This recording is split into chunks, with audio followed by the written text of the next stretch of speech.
ayan mga master, what's up? Good morning, good day po sa inyong lahat. Welcome na naman sa isa na naman panibagong van vlog ngayong araw na ito. Nandito po tayo sa ating van. Nandito na naman tayo sa ating van kasi ako yung may gagawin dito mga master. Mag-change oil ako. So DIY na naman ang gagawin natin. Syempre, change oil. Para mas maging maganda yung performance ng makina. First time ko rin mag-change oil ng sasakyan ng 4 wheels. Kadalasan syempre sa mga motor lang natin ginagawa ito, pero ngayon dito tayo sa sasakyan. So susuot tayo dito sa ilalim, no? Yan, sa ilalim. Yan. Tatanggalin natin yung yung drainage ng oil, tapos filter. Yun. Tapos buksan natin yung ibabaw ng makina. Hindi ko pa naayos kasi sasabay ko na rin yung lilinisin ko yung tawag nito, yung head cover. So yun yung mga gagawin natin yun sa sasakyan natin mga master.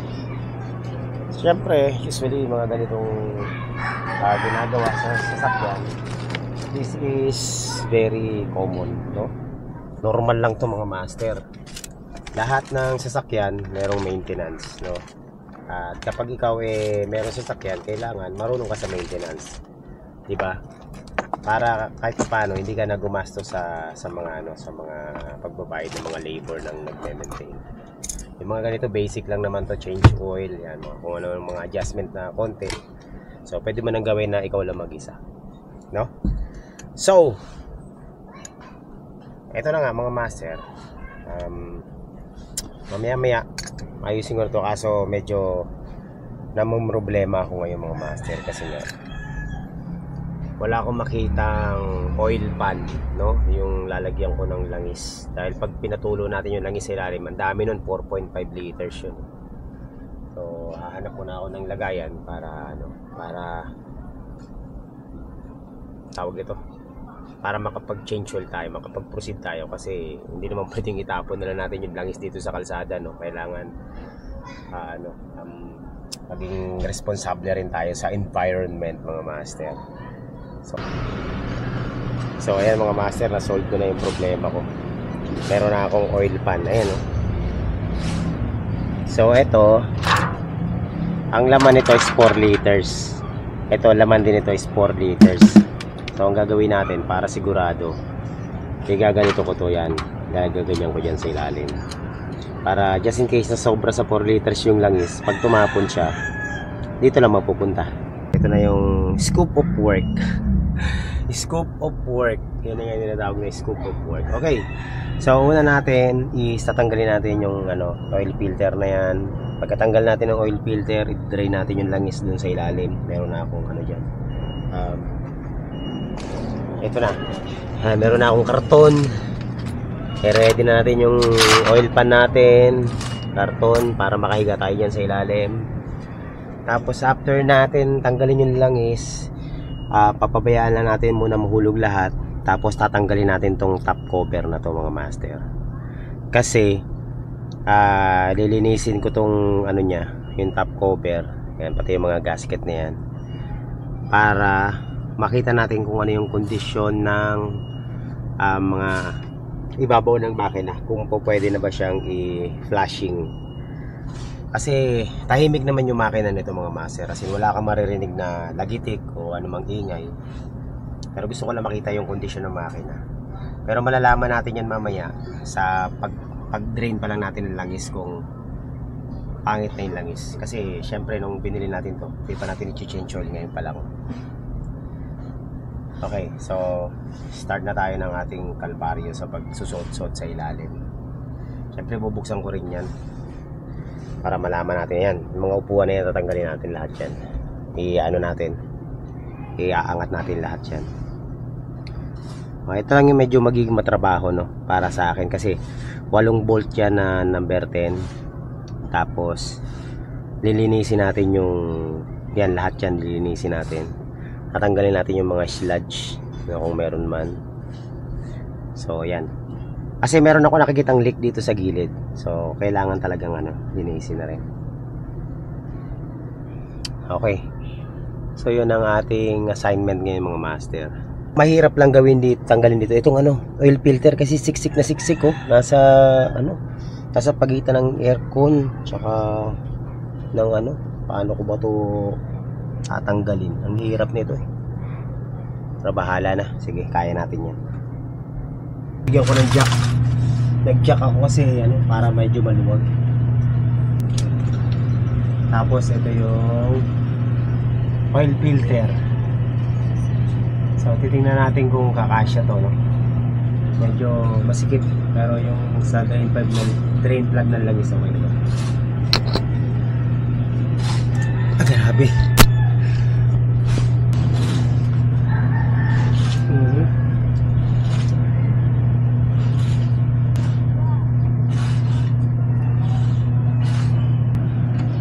Napuwing ako. Tulo ng langis. Ayun, tumulo ng langis.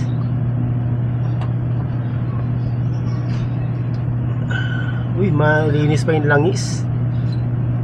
Pwede ba pala akong di mag-change oil eh. At ito ang langis niya. Mamaya checkin natin kung anong condition itong oil filter natin. Ito, number 19. Yun. Okay na. Para sure. Ito na mga master. Moment of truth.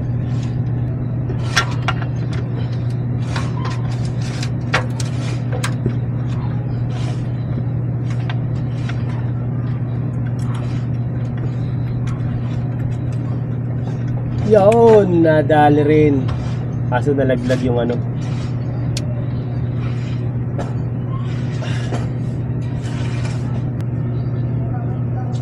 matining pa. Hindi pa ganun kaitim yung langis. So ito na mga master, nandito na tayo sa sasakyan. Kayaan natin tumulo yung langis sa loob. So tatanggalin natin tong papuntang air cleaner ng carburetor. Kasi kailangan natin ma-access to, no? Tatanggalin natin yung na yan. Mulan talaga ng tamang tools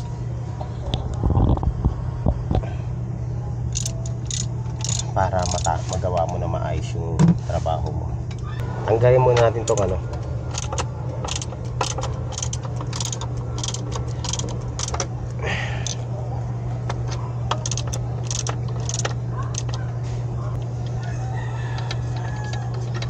so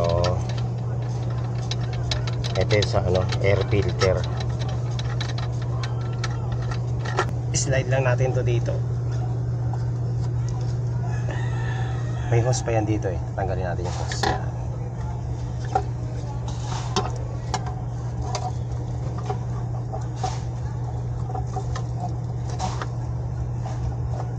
Ayan natin tatanggalin yung mga master para ma-access natin yung top cover. Ay, diyan ka muna.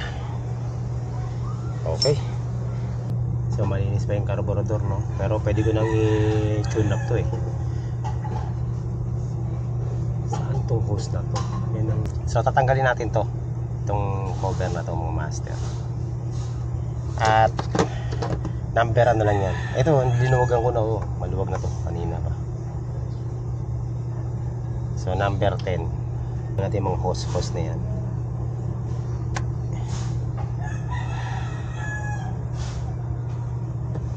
Yung mga hose na yan, importante lahat yan mga master.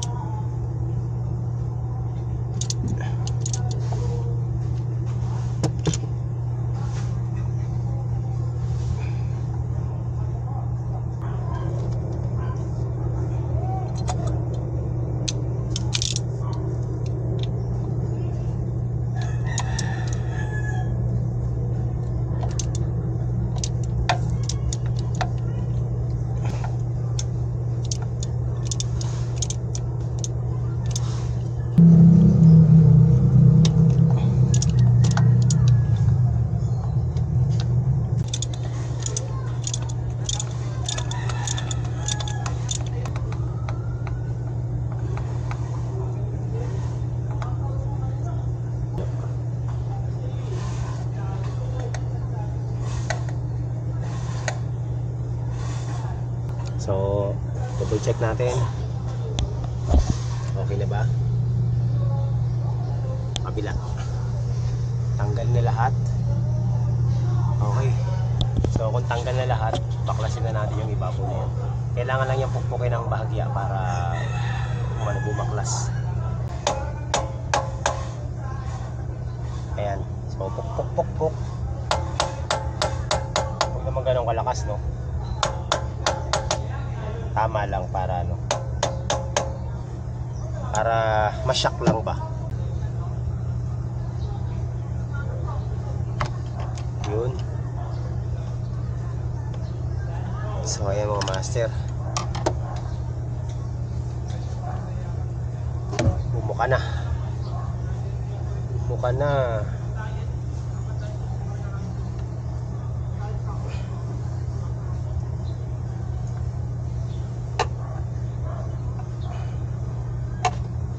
Yan, makikita na natin moment of truth. Woo! Gasket na to kasi meron ako nakitang leak, so linisin natin kasi babalik natin na maayos.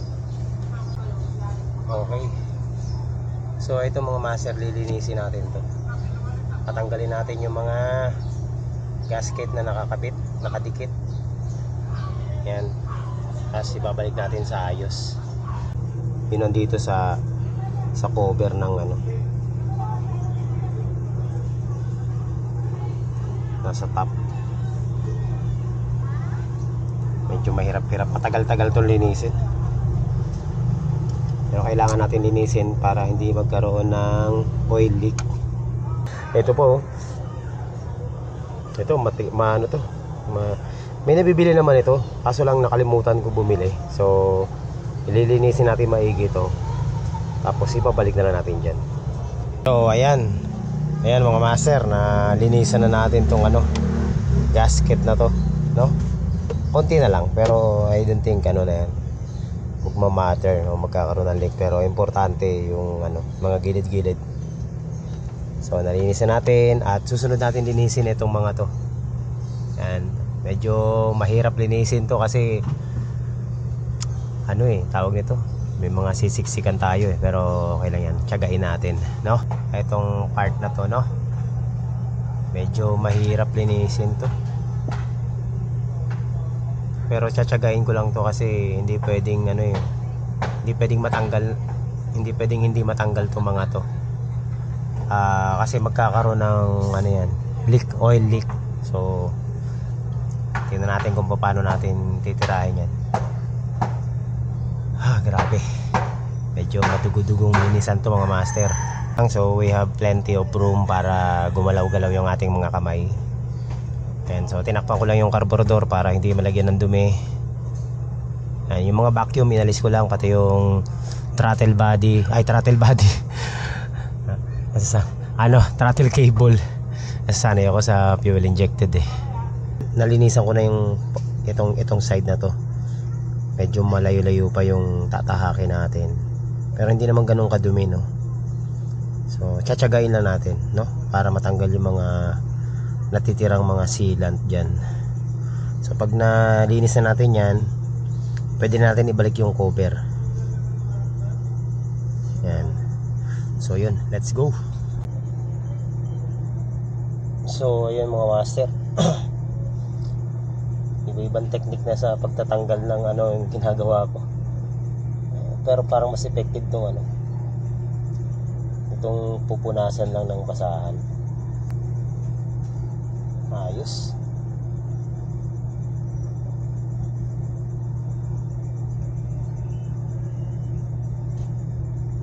Medyo malinis na.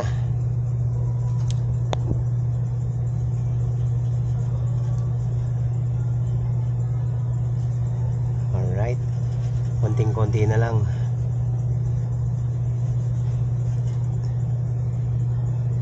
Kailangan wala talagang ano makakabala tong throttle cable na to. Lagay ko kaya muna sa ilalim to. Yan. Duhin mo ng talagang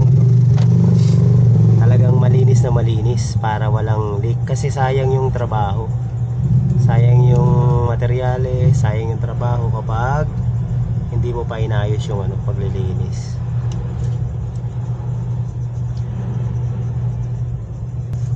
Kailangan malinis na malinis, kasi pag nagtrabaho ka DIY, make sure mo na, siguraduhin mo na talagang quality yung trabaho mo. Kaya ako nagdi-DIY mo, kaya ako mga master nagdi-DIY, kasi gusto ko yung trabaho ko gusto ko matuto, tapos at the same time quality yung maging kalabasan ng ginagawa ko. Kaya mas maganda na kung may sasakyan ka, dapat matuto tayong magkalikot ng mga basic lang, diba? Ay, mga basic, importante kasi mga basic na trabaho dito. Pag natutunan mo yung mga master, malaki na yung matitipid mo sa sa labor, di ba? Hindi mo na ipapagawa, pwede mo naman ipagawa yung mga ibang bagay, yung mga hindi mo na kaya. Parang tayo, pag alam kong hindi ko na kaya, yan na ako lumalapit sa mga kakilala kong mga mekaniko, at ako yung nagtatanong na. Siyempre, kasama ng pagtatanong natin, tayo pa rin ang gagawa.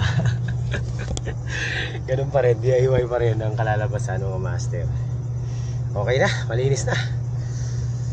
So mga master, malinis na yung surface na yan, pati yung mga kantuhan niya, yan ang importante, yung mga kanto kasi dyan lumano. Pati dito okay na, all goods na. So ayusin na natin yung ating gasket, tapos yung cover ibabalik na natin dyan, and then bago lagyan natin ng langis. Pero sa ilalim ayusin muna natin, kasi hindi ko pa naikakabit yung oil filter at saka yung bolt drain plug. Ayan mga master, lilinisin natin to, tatanggalin natin to, ito yung part na to, kasi baka magkaroon ng build up ng sludge dyan sa ilalim. Ilang ba yun? 1, 2, 3, 4, 5, 6, 7, 8, 9, 10, 10 screw lang naman yan. Tapos lilinisin din natin yung mga gilid na yan para hindi daluyan ng langis, no? So mga master, kailangan nating linisan to, no? Huhugasan ko to, tatanggalin ko yung mga sludge na yan. Doon ko na sa bahay gagawin, kasi nandun yung compressor ko So yan, linisan muna natin to, tanggalin natin yung mga sludge. Uwi ko to sa bahay, hugasan natin ng maayos para para matanggal yung mga sludge. Master, na hugasan ko na sa bahay, di ba? Malaki na yung, nalinis na talaga siya. Hindi ko nga natanggal yung mga kasi wala akong cleaner talaga, pero kahit pa paano nagawa na natin ng paraan. So ikakabit na natin ulit tong na to, mga tornilyo dyan.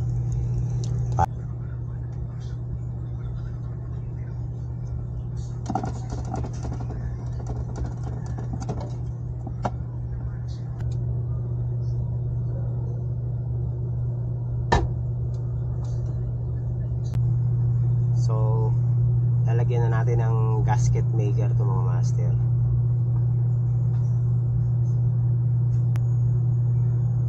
Ang gamit natin,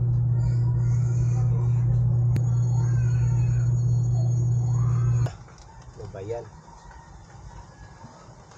Umuulan. Pasok muna tayo dito mga master. Ano ba?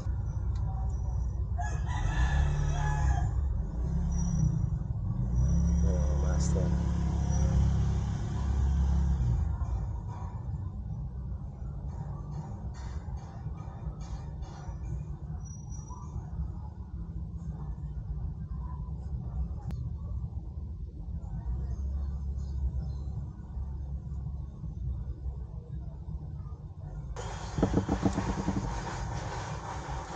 Kamayin ko na lang para ito na ilalagay.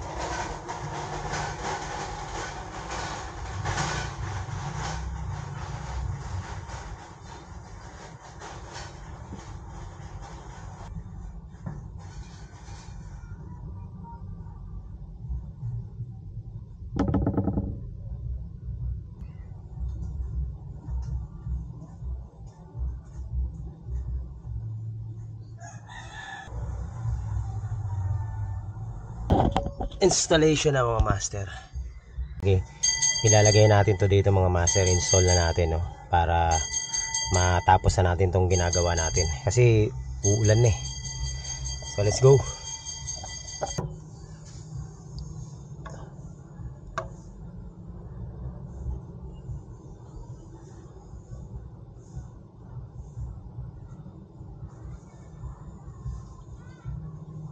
So lagyan na natin ng nut, a bolt.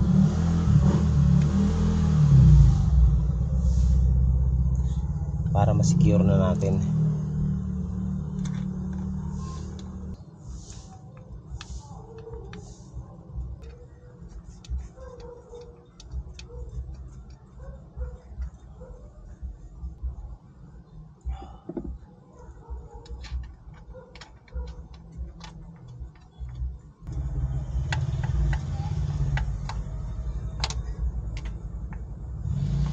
Umuulan na.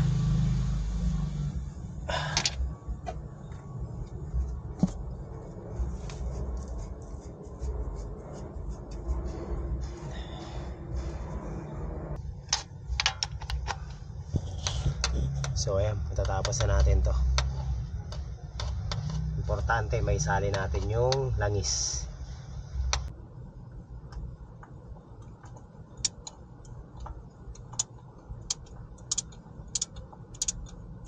Worry lang ako dito mga master sa gawa natin. Parang naparami ko yung sealant. Hindi ko tinipid yung sealant eh. Inisip ko naman baka pumasok sa mga, ay nako, sobrahan tayo sa ano.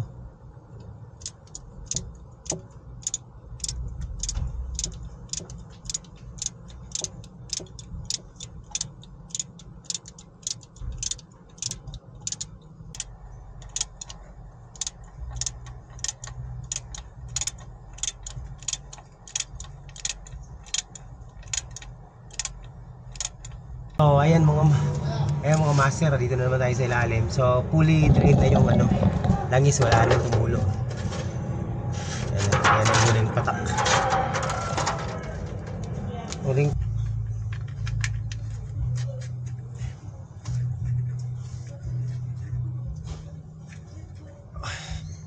dali lang palit ng langis eh.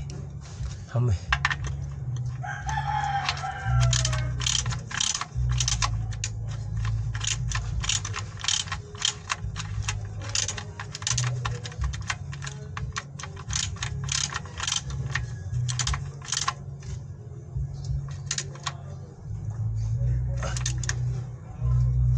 Okay. Yan, higpit na. Next, yung ating eto mga master. Ito yung bagong oil filter natin. Sasaksak natin yan dyan. No?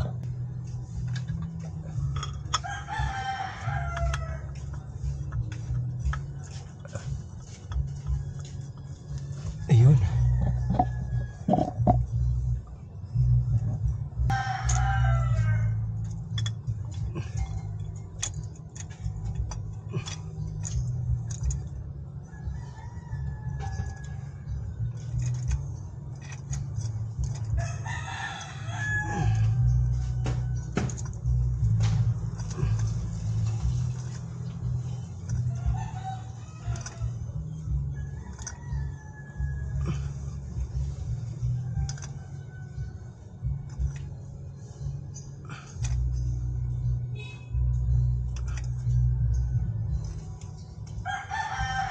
Alright, so that's it.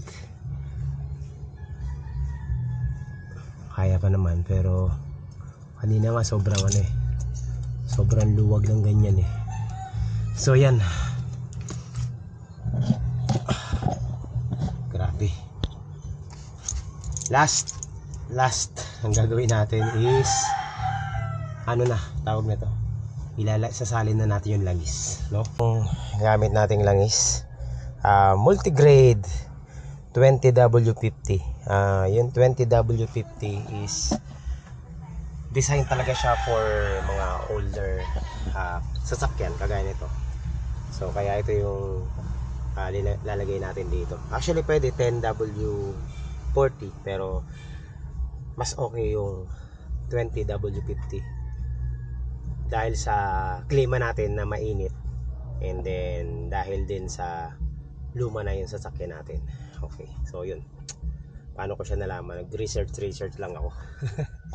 So sasali na natin yung, ito nga pala yung brand. So nandyan sa may sa may shared product natin yung brand na ito, no.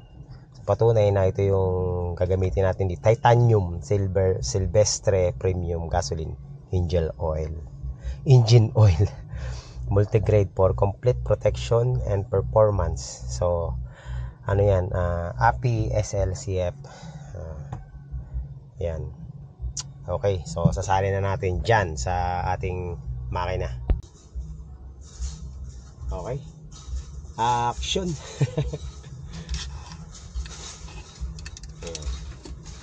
Sali natin to lahat, 4 liters.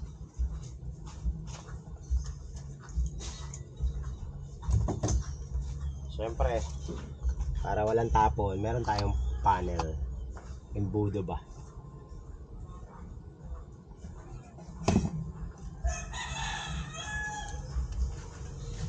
Okay. Kita ba ako sa camera, mga master? Para makikita naman yung pagsasali natin ng ayan. Ito na si Kalbo. DIY pa more. Dito ako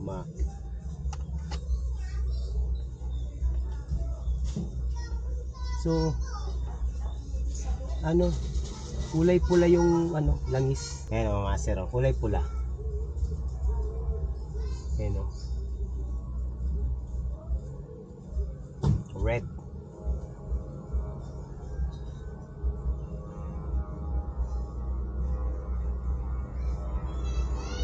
Para siyang flamingo red. 4 liters. Tapos isusulat natin kung ilan yung milyahe na nag-start tayo change oil para ma-monitor natin. Ayan. So sa mga mag-change oil mga master, lalo na yung mga older car, ito po nandyan sa tag product natin, mabibili nyo sa Shopee. Okay,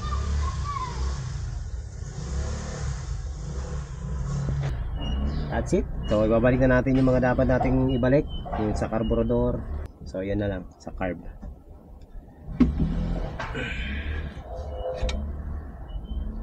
Punta tayo sa kabila.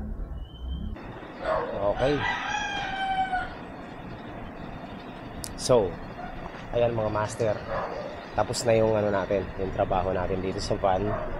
Ang mga ginawa pala natin dito is yan nga, nag-change oil ako, tapos change filter syempre, tapos meron tayong inayos sa top, inayos natin yung ibabaw. So meron ako napansin na na positive dito sa ginawa natin mga master.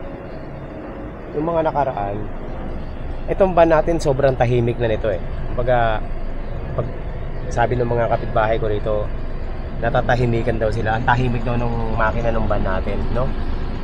Ang ganda raw ng kondisyon. Totoo naman yun, talaga sobrang tahimik yung makina ng van na sa mga master. And ang napansin ko, simula nung nag-change oil tayo nung ginamit nating first time. Ito hindi sponsored to mga master, no? Hindi ito sponsored, wala akong kikitain, hindi nila ako binayaran. Yung Silvestre na langis na nakatag yan sa Shopee, no? Nung nilagay ko yan sa makina mga master, gumanda yung minor ko mga master, diba? At saka lalong naging mas tahimik yung makina. Yun ang napansin ko, diba? Narinig nyo yung ng electric fan, diba? Ayan, rinig yung tunog ng electric fan. Pero hindi nyo naririnig yung tunog ng makina, no? Umaandar po yung sasakyan mga master, no? Nasa diba? Tayo mo, i-revolution ko para marinig nyo.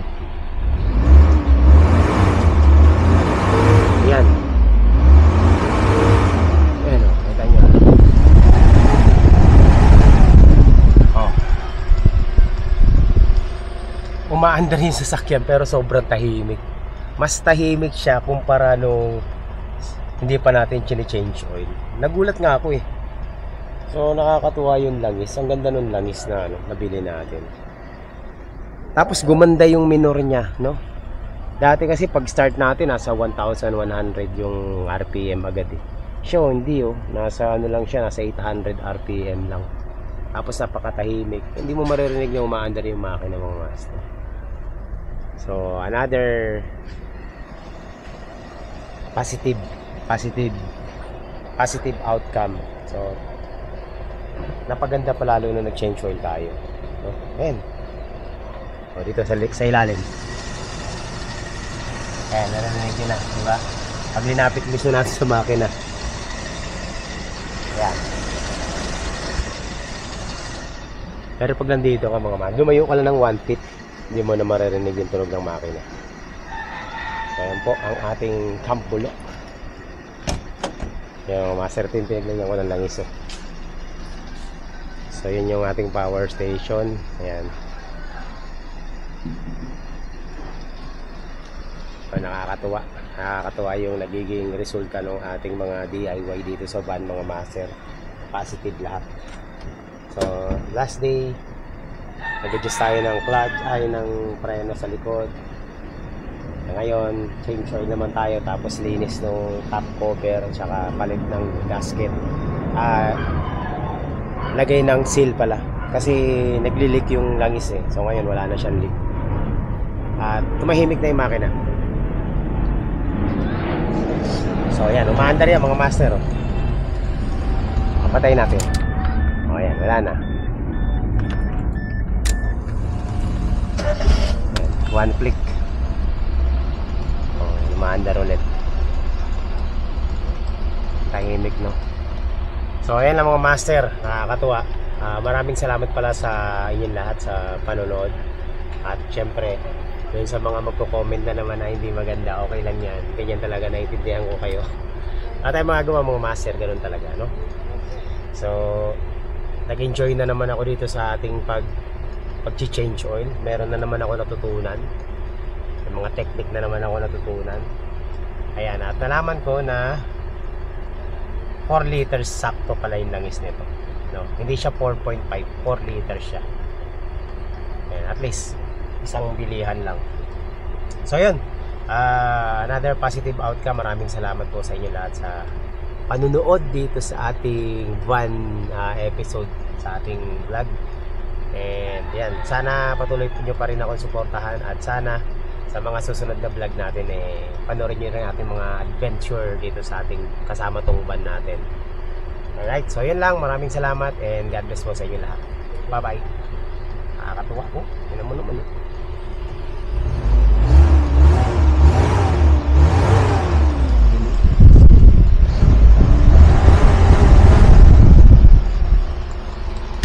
Conflict.